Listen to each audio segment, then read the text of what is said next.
Karibuni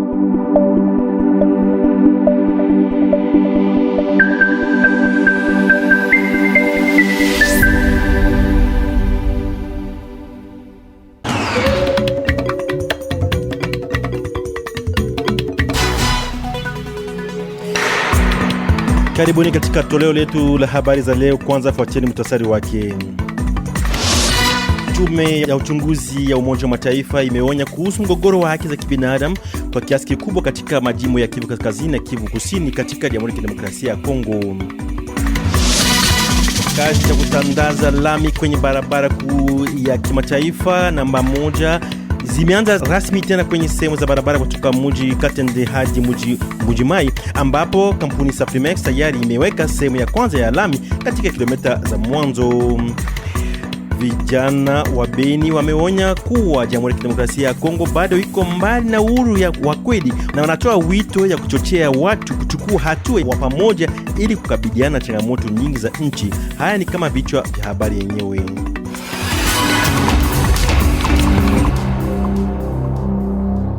Naam, raia katika mashariki mwa Jamhuri ya Kidemokrasia ya Kongo wameelezea hali ya unyanyasi wa haki za kibinadamu kuwa mbaya kupitia kiasi, ukihusisha madai ya ukatili wa kingono na mauaji yasiyo halali.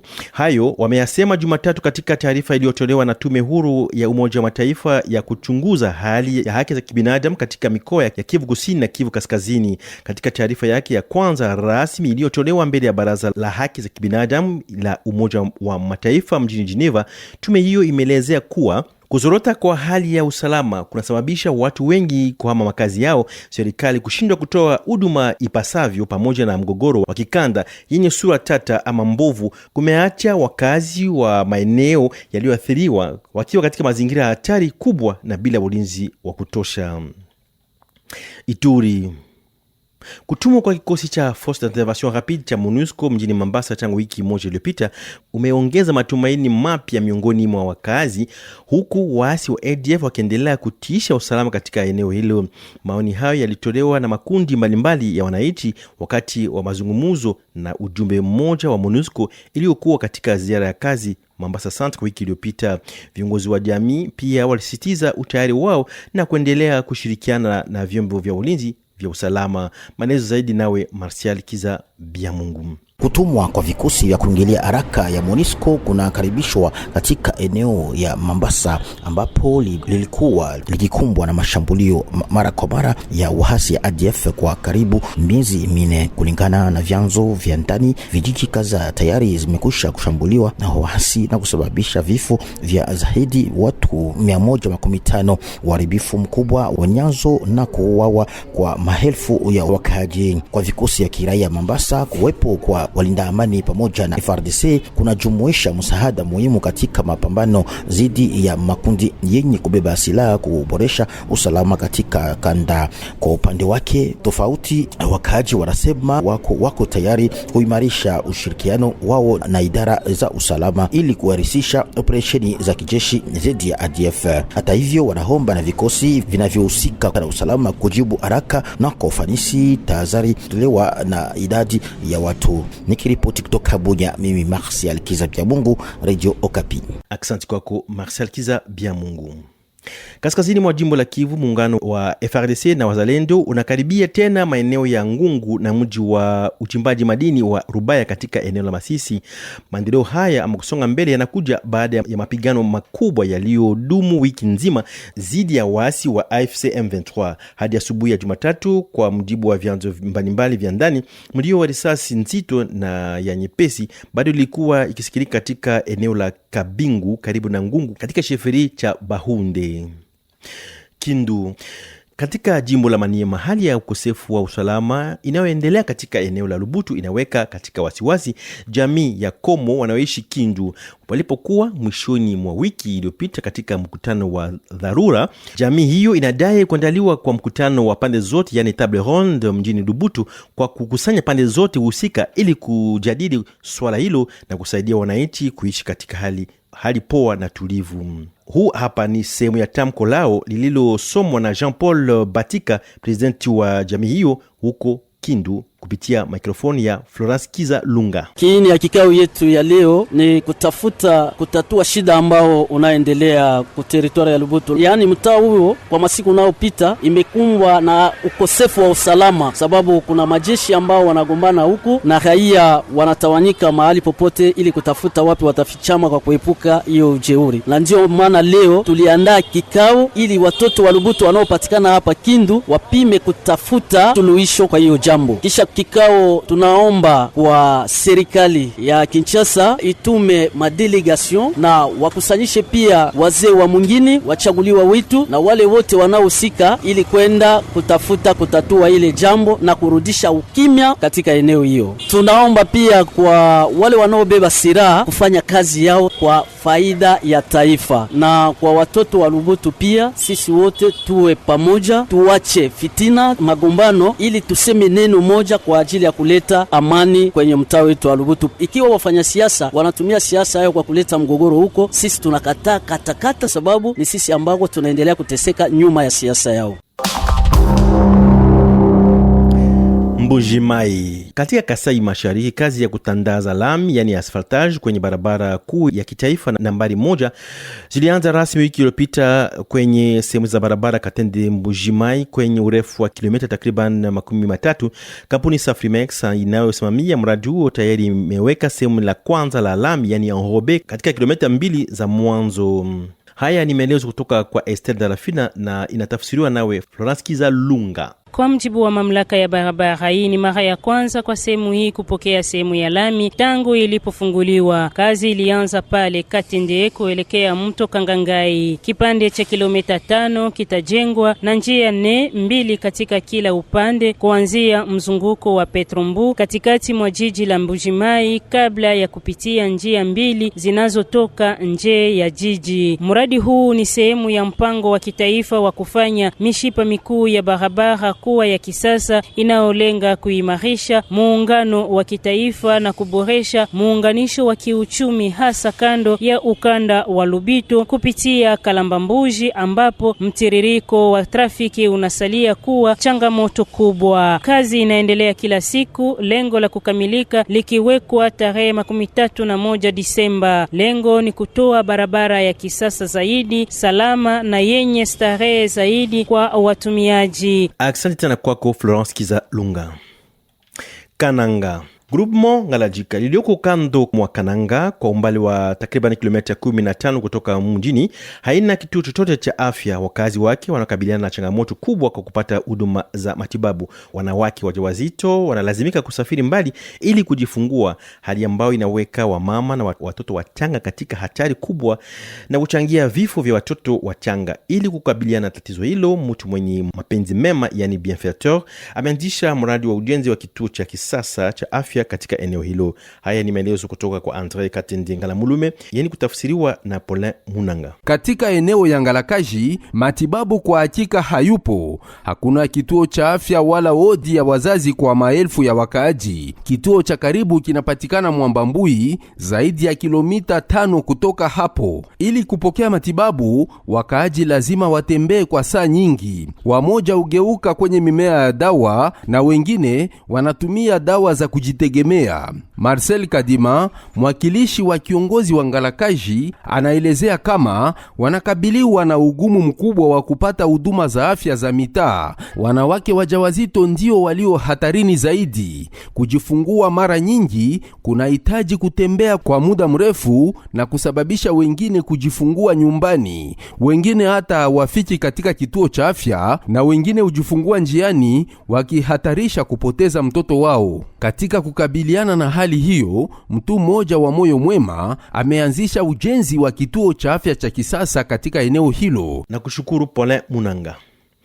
Kinshasa, jamii za vijijini na zile za kando mwa mji basi zinajitolea kupunguza hatari za mabadiliko ya tabia ya nchi yani changement climatique katika maeneo kadhaa, wakati ambapo radio za jamii zinatayarisha vipindi vinavyoweza kusaidia serikali kupambana na hali hiyo. Haya ni baadhi ya mafanikio ya mradi wa pamoja ambapo matokeo yenyewe yaliyotolewa Jumamosi mjini Kinshasa, ikisaidiwa na Umoja wa Mataifa na kutekelezwa na Acted, France Media Monde, RFI, Secteur Media pamoja na Kojeski. Mpango huu wa kuhimiza mashirika za nyumbani na vijana katika Jamhuri ya Kidemokrasia ya Kongo umeweka msingi wa ushirikiano wa kudumu kati ya wananchi, wanamemba wa shirika kiraia na pia waongozi.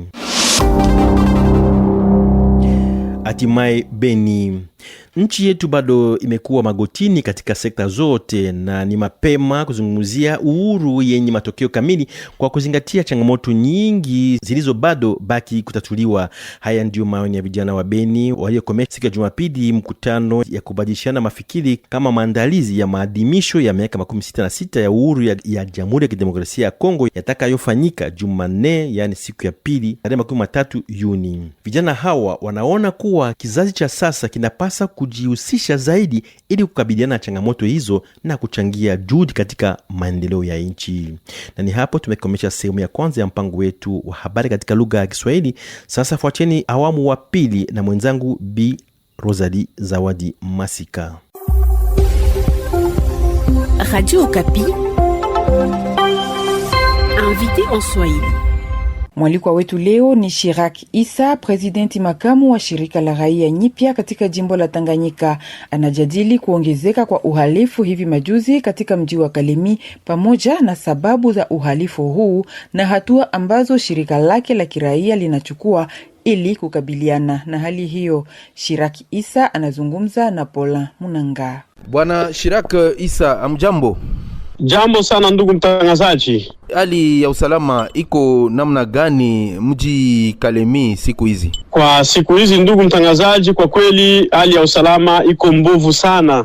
Nyumba nyingi zinaingiliwa na wezi wakishikilia silaha, watu wanaumia na vitu vingi vya samani vinaendelea kupotea kwenye mji wa Kalemi siku hizi na vitongoji vyake. Kwa kweli ni hali ya huzuni sana ambayo tunaipitia sasa hizi. Majambazi wale wanafanya nini? Wanaua watu, wanaumiza watu, wanapiga masasi au wanafanya namna gani? Kwa kweli wezi ambao kwa sasa tunakuwa waasiste na tunashangaza zaidi ni kwamba ni wezi ambao wanakuwa wanatumia silaha za moto, na kwa takwimu ambazo tunazo ni kwamba wale ambao wanaendelea kutuiba sasa hivi ni maskari jeshi, maana masasi yanakuwa yanapigwa zaidi ya nusu saa. Inakuwa ni kitu ambacho kinakuwa kinatushangaza sana, na kwenye wizi huo kunakuwa kunaripotiwa pia vifo vya watu, maana tumeisha hesabu na wengine kujeruhiwa kwenye kata nyingi za mji wa Kalemi. Maana kwenye mji kama Kalemi hatuwezi kuasiste wizi ambao unaonekana kwa sasa, ndipo kuna wanajeshi ambao wanapatikana ndani ya mji wetu wa Kalemi na wana wajibu wa kulinda raia na mali yake. Kwa kweli inakuwa inasikitisha sana. Ni kitu gani kinasababisha wizi mjini Kalemi? Kwa sasa hivi unajua ndugu mtangazaji, kuna wingi wa maskari jeshi ambao wengi wao hawapo kwenye makao ya jeshi. Wengi wao wanakuwa wanawayawaya, ile tunasema divagation.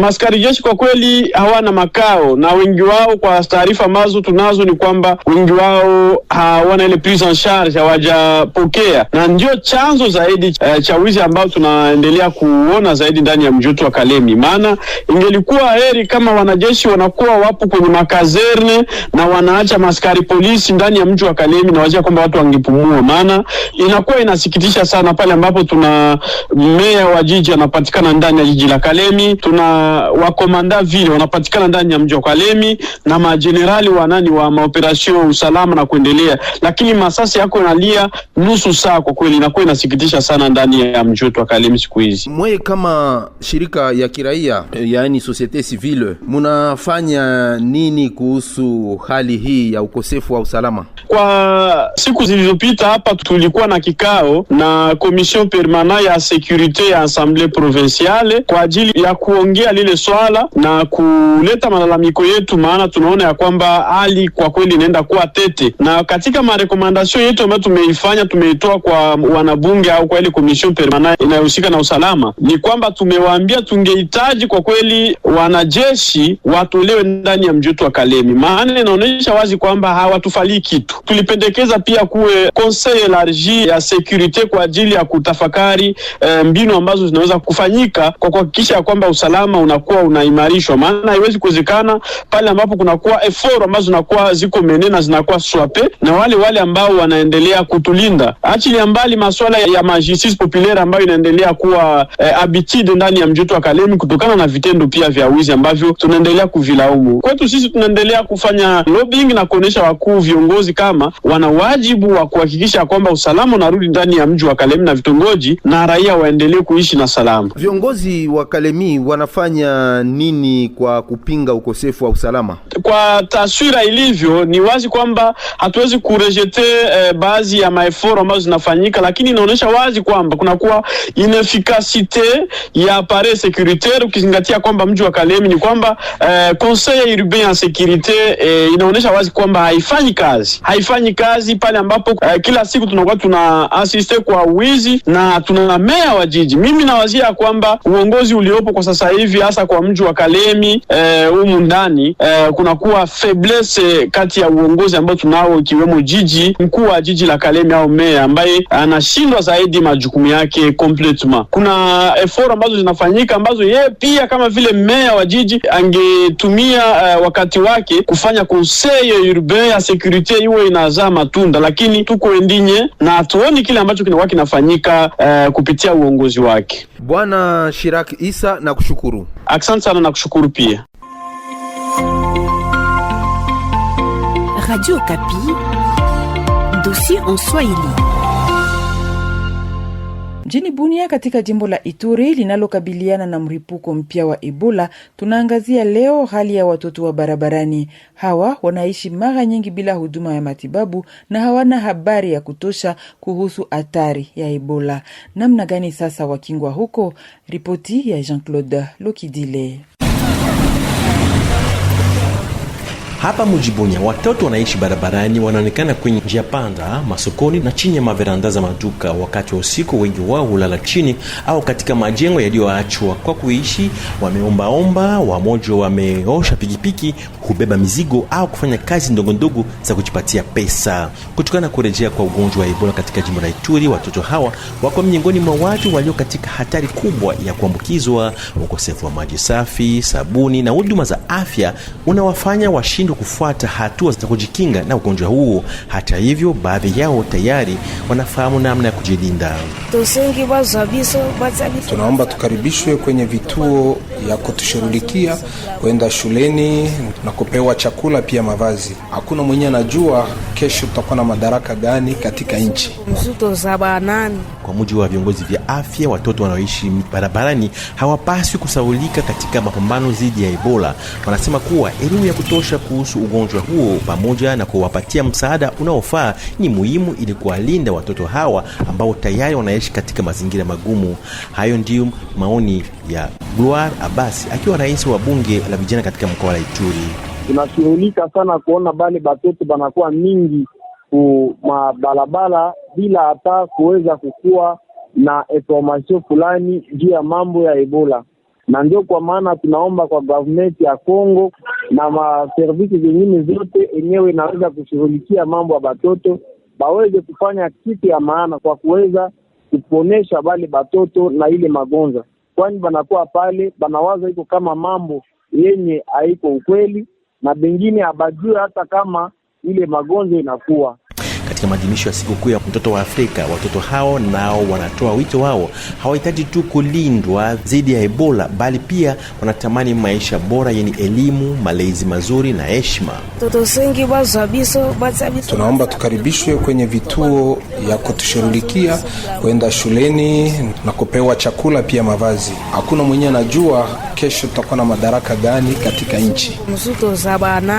Kuwajumuisha watoto hao katika juhudi za kupambana na Ebola ni muhimu ili kulinda afya yao na kuhakikisha wanapata maisha yao ya kesho ulio bora. Toka Bunya, naitwa Jean-Claude Lokidile. Na ni hapo pia ndio tumefikia mwisho wa toleo letu za habari za leo. Naitwa Jean-Claude Lokidile. Dieudonné Batibido alikuwa ngambo la ufundi. Asante sana kwa kutusikiliza. Endeleeni kuwa nasi kwa habari zingine zaidi. Hadi wakati mwingine, nawatakia jioni njema.